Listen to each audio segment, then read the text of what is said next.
So we've attached the moniker Posh Boy to Ciaran Sam O'Sullivan, an associate of Christy Kinahan, but I suppose he's lived up to his moniker in the sense that a new cab case is told how he sent his daughters to a finishing school in Switzerland, which probably isn't too common for members of the Kinahan organised crime gang.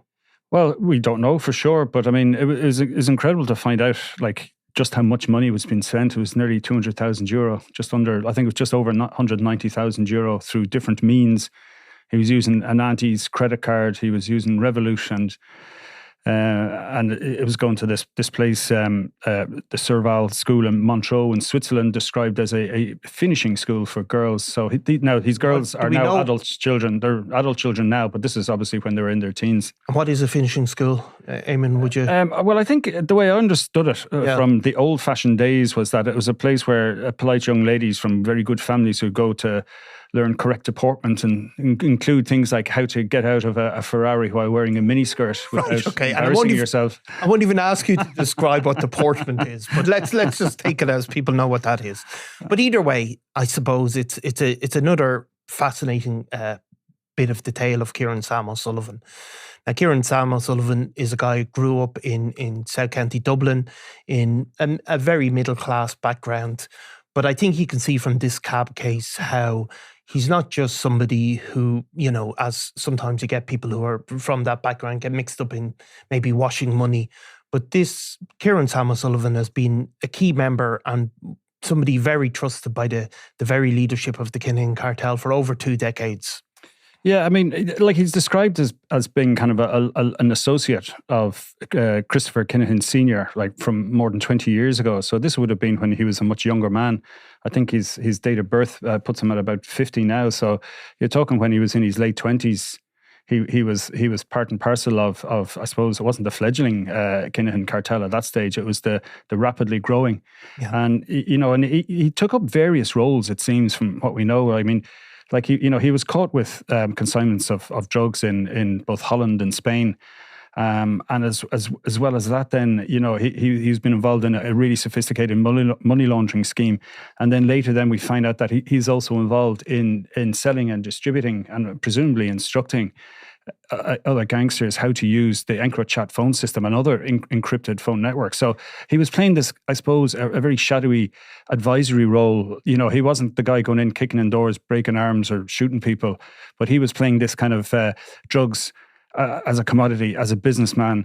Like, you know, his level of travel was incredible. So I mean, all this was kind of he was kind of, I suppose, the suit and tie man of the operation. It must be one way of putting it. It would, and of course his role in the EncroChat, which is really, EncroChat is the biggest story of organised crime in the last decade, if not of this century.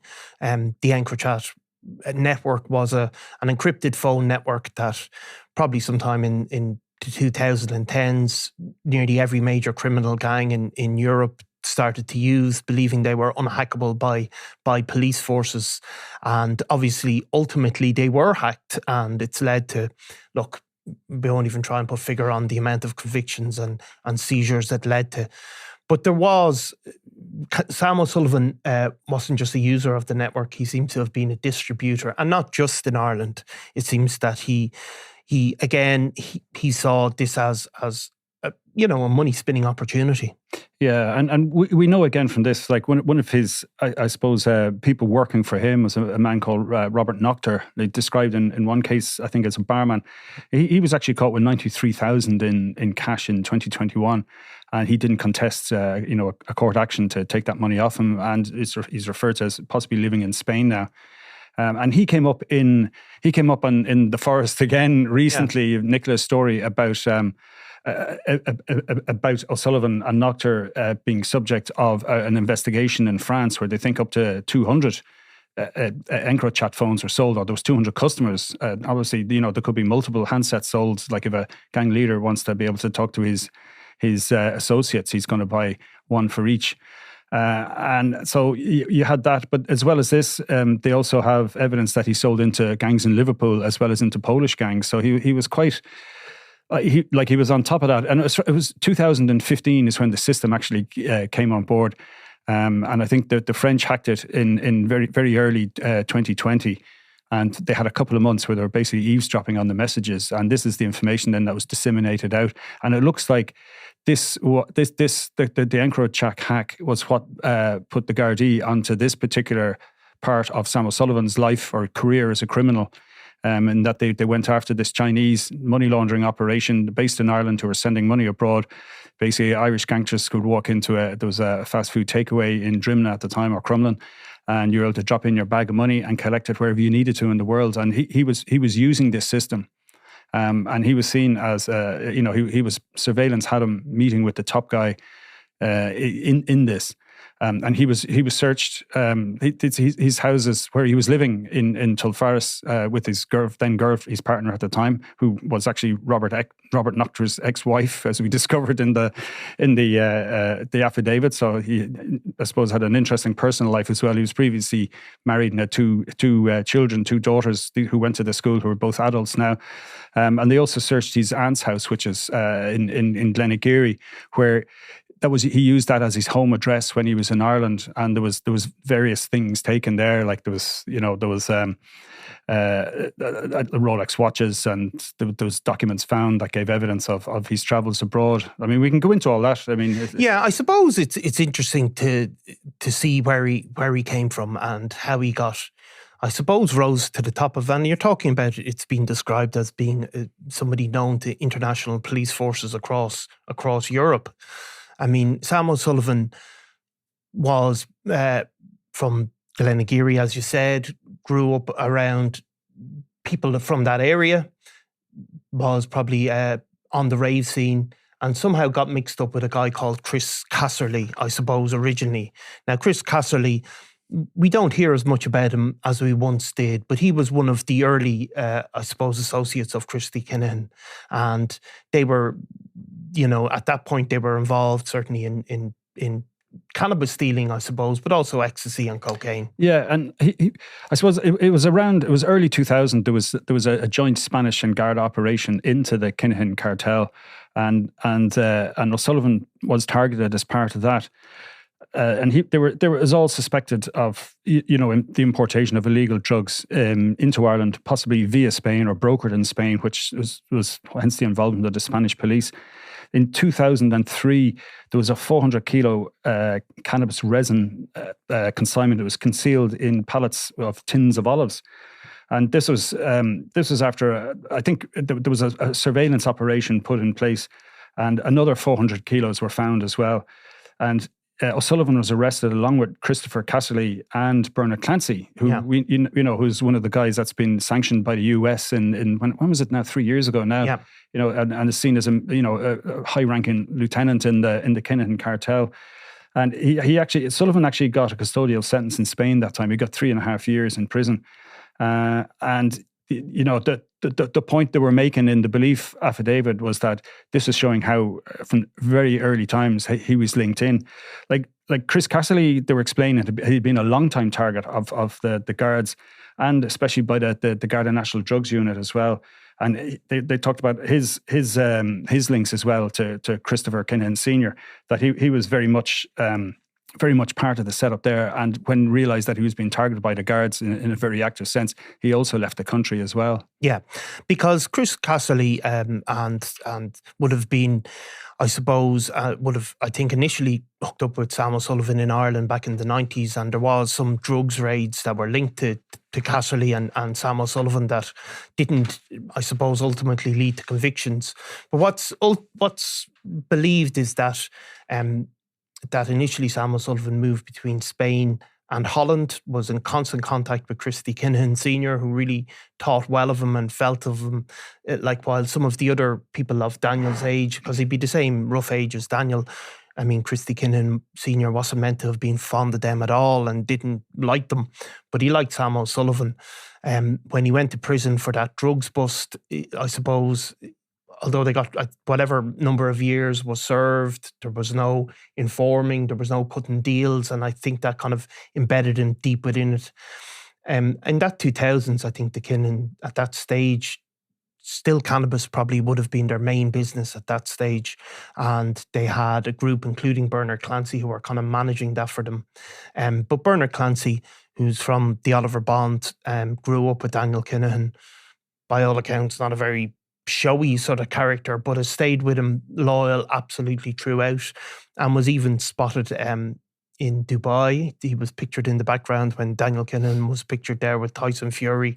So those guys really are the core, the most trusted people. He's been there from the start, and a close friend is actually how he was described in some of the affidavit evidence as well. Yeah. And I mean, and I'd say even if you're moving on in time a bit, in 2007, O'Sullivan was arrested again, but it wasn't cannabis. It was 97 kilos of amphetamines, and he was also caught with a small amount of cocaine, 35 grand in cash, and a gun.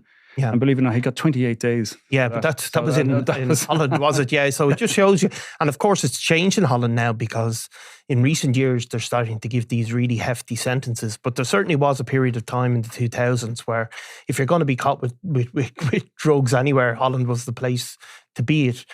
Now, at that stage, while the Kinahan certainly had a base in Spain, you're talking there in the late 2007, Christy Kinahan was still spending a lot of time in Amsterdam and Belgium. He certainly would end up in the Costa primarily, but I mean, I think you wrote a story about how, or you did do a story at the time about how he was ultimately done for money laundering. Christy Kinahan Senior, wasn't he? Around that time. Yeah, he was done. It was actually in Belgium. Yeah, and then I think it was in 2010 when he was arrested as part of Operation Shovel. He was actually in breach of the conditions of his release in Belgium. Yeah. So when he got bail from the Spanish authorities, he was basically extradited or sent back to Belgium, where he finished out his sentence before he had to come back and sign on again in Estepona at the magistrates' courts. But so they're like a multinational, I think, at that stage, where they have the cannabis, I think, was coming from Morocco, and that was a huge money spinner, and then they send it back to Ireland and England. But then they were doing the deals for some of the other drugs in and you see it, like, I mean, there was a fair bit of I suppose in the belief evidence last week was very much kind of showing how much money O'Sullivan was spending. Yeah. And this idea that this is a guy who had no income apart from selling EncroChat phones, which in itself wouldn't be illegal, but the fact that they're doing it to sell it to criminals means that he could be charged with facilitating an organised crime gang in the course of their work, for lack of a better way of phrasing that. But I mean, like, apart from the 190,000 spent on the Swiss school, he had a British Airways Executive Club Gold Card and an Aer Lingus Concierge Card. And there was things like he channeled €700,000 through his aunt's credit card, which he had been signed on to since he was 18. So she was obviously, trying to mind him, I guess, and that he had access to money. And then he would basically pay her off in cash. And she more or less told the guards, look, I just, once he paid it off, I didn't care. Like, he was just letting him, use the card. And this was 700 grand then that was basically used for flights and hotels around the world. Like, he used multiple currencies on his Revolut account, and there's Swiss francs, there's euros, dollars, Australian dollars, there's more than that. And he transferred something like $318,000 worth of crypto coin on Coinbase, which is one of these crypto coin exchanges. And of course, they shut him down because of the volume of his suspicious transactions he was doing. And when they did the raids in June 2020, like, they found other documents, and one of them was that he'd stayed at the Mandarin Oriental Hotel in Las Vegas in August 27, and that was for the Conor McGregor's fight with Mayweather at the time. And the hotel was $2,000, and he paid $7,000 for 2 tickets. So, he was enjoying that kind of stuff. And he was at the David Haye, Tony Bellew fight earlier that year. Tickets for that, there was evidence that he paid 1,100 sterling for a ticket there. He stayed in the luxury 5-star Rosewood Hotel in London. He bought tickets for the Vienna Opera House in Australia. And he also took flights from Baku, which is Kazakhstan, to Dubai in 2019. And if you remember, that's just a month or two before we had the picture of Daniel Kinahan in Baku at a boxing event. Yeah, because he's pictured with Bob Arm. So and at that event, Daniel Kinahan bought a Champions League football as part of a charity auction. I can't remember the exact figure, but it was a couple of 100,000, as I remember. And that was really a key time for Daniel Kinahan, because he was almost legit. I mean, it was the height of his sports washing, and it was kind of the lonely voices of the Irish crime journalists and one or two sports journalists were kind of keeping it, kind of trying to keep it in the spotlight. And there was this very slow uptake, I have to say. It wasn't until the Americans kind of rode in on the cavalry and declared them all, wanted $5 million bounty on their heads, that, everybody else kind of perked their ears up and thought, oh, hang on a sec, maybe we shouldn't be doing business with this guy after all. So Sam O'Sullivan then, he's raided by CAB. As we know, these cases sort of go through the system. They take their time. They're complex by their nature, looking for documentation. Does he ever respond? He certainly never appears in court, and there's still no pictures of him. No, he didn't turn up in court. And initially, when it started, he's the coming back through the aunt was that he had no intention of coming back to this jurisdiction. And then, as the case went on, there was some email contact with one of the CAB officers, and there was a suggestion that he was actually going to contest it. And then, most recently, then there was a kind of a. Parts of it were read out in court, but it was very much along the lines of that he kind of still wanted to contest it, but then again, maybe they've spent enough time wasting the taxpayers' money, they should just get on with it. Yeah. So the judge just said, look, we're going to go ahead and we're going to have the hearing, that there was nobody representing him in court. And apart from emails and letters, technically there was no defence had been entered, which you have to actually send in, a replying affidavit to the initial one from CAB. And until that point, you're basically, you haven't made an appearance, which is the way we're in civil court. You don't physically have to make an appearance, but you have to make a paper appearance. And so he actually hadn't done that. So they just went ahead. And of course, he'd probably make the point that he has no serious criminal convictions for a long time. Certainly nothing in this country, but obviously he does have that previous drug dealing conviction in Spain. Do we know where he is now? Did that all come out of the court? Initially, it was said, I think it was via the aunt, that he was in Spain at some point. Yeah. Now, we do know that he's possibly wanted in France. Yeah, it looks like that there's the possibility that he could be charged in Ireland with facilitating, criminal gangs. Now, he did come back after the raids in 2020. He came back in 21, and he was interviewed by the guards, which he didn't particularly say anything. I mean, it's he didn't really say anything, but he was arrested in regard to money laundering. And after that, you would have had then the whole case into the Chinese money laundering. Yeah. That was based on Peng Fei He, which we've spoken about that before here as well. Yeah, I think there's about 12 people who were targeted by CAB, and it's about €800,000, I think it was at the time. Yeah, and there was gold bullion taken from the vaults and all this kind of stuff, and it kind of really gave an insight into how the international kind of linked gangs move money around, and again feeds into this idea that he's a gangster in a suit and tie. And, the posh boy protégé really does, I think, kind of settle nicely on his shoulders. It does. However, for all of the posh boy, the international travel and the finishing schools, CAB also did detail how he was also meeting, a number of guys from West Dublin who would ultimately end up serving lengthy prison sentences, who are probably, and this is no disrespect to them, probably could not be qualified as glamorous types. No, this is like, for all the sending your kids to finishing school in Lucerne. In Lucerne, or sorry, Montreux. In Montreux. Yes, even more market, as you should know. Go on. But I mean, you have to remember, all this money was coming from the streets. It was coming from guys who were drug dealing. Yeah. And as part of the belief evidence against them, they were listing various criminal associates, and three of these were these guys who were basically, they were stopped in a car in 2017 with boxes of EncroChat phones marked, addressed to him, but also marked with different nicknames. If just a second, I'll just have a look, because I'll find the right part of it now in the affidavit, because it's interesting to hear the different nicknames being used, and I suppose the criminality that these guys were up to. So they were stopped in July 2017, and they're described as three well-known criminals from West Dublin. They had a box which is addressed to O'Sullivan and contained these BQ Aquarius phones. Now, this is a particular, I suppose, Android phone that were kind of the preferred version of a mobile phone for use with the EncroChat system. It's an app, really, isn't it? The EncroChat app. Yeah, it's an app, but it's a little bit more than that in a sense that you have to have a phone where if you pick it up, it acts like a normal phone, but if you put in a separate pin, you get this completely different homepage, and that's where you do all your business. And then you can have a third pin that immediately wipes it. So that's the one when the guards say, "What's the pin in your phone?" You give them that one, and in one case it seems to be 000, like so as they mentioned in this. So these guys were caught. So one of them was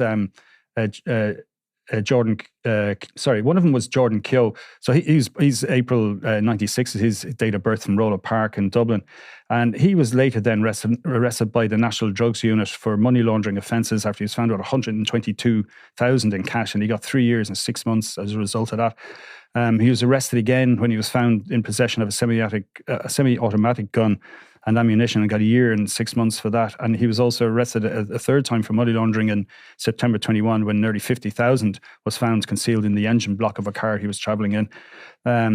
You would have had this other guy, Martin Stokes, born in 93, from St. Helens Orchard in Adamstown, and he had 20 convictions, 2 convictions for violent disorder, 2 for possession of knives, and convictions for theft linked to a burglary. So we're getting further and further away from the Serval School in Montreux at this stage. And Garrett Dunn, who's born in December 93 from Hairlawn Crescent, and he had 82 convictions, 9 for possession of drugs, and he was considered as a kind of a serious drug dealer in the area. One of the officers giving his evidence said that these convictions don't portray the level of his involvement in the drug trafficking industry in West Dublin. So, and this guy was also, it was mentioned as well, he'd got one of those Garda information messages to inform him there was an active threat to his life. And again, he was caught with 27 grand in cash as he went to buy a Rolex in city centre Dublin then as well in May 2020. So, it is a different world to, jetting on the British Airways gold card from Baku to Dubai or to Las Vegas or to the Austrian Opera House, to the guys in West Dublin who are kind of, I suppose, on the front line of this organisation, or certainly close to the end of the tentacles of, the whole Kinahan cartel. Yeah, it's an amazing story. From it covers a whole. Over those whole 20, even longer than 20 years, and it's caught a lot of attention to finishing school. So we'll have to figure out exactly what a finishing school is, I suppose, ultimately. Well, and don't forget, if anyone has a picture of him. Yes, he's still unpictured. So we'd always be thankful for that. Okay, that's great, Eamon. Thanks very much. It's always a pleasure now. I'm Nicola Tallant, and you're watching Crime World, a podcast about criminals, drugs and the underworld in Ireland and across the globe. Make sure you subscribe to our channel and turn on notifications so you can be the first to watch all our latest episodes. You can also listen wherever you get your podcasts.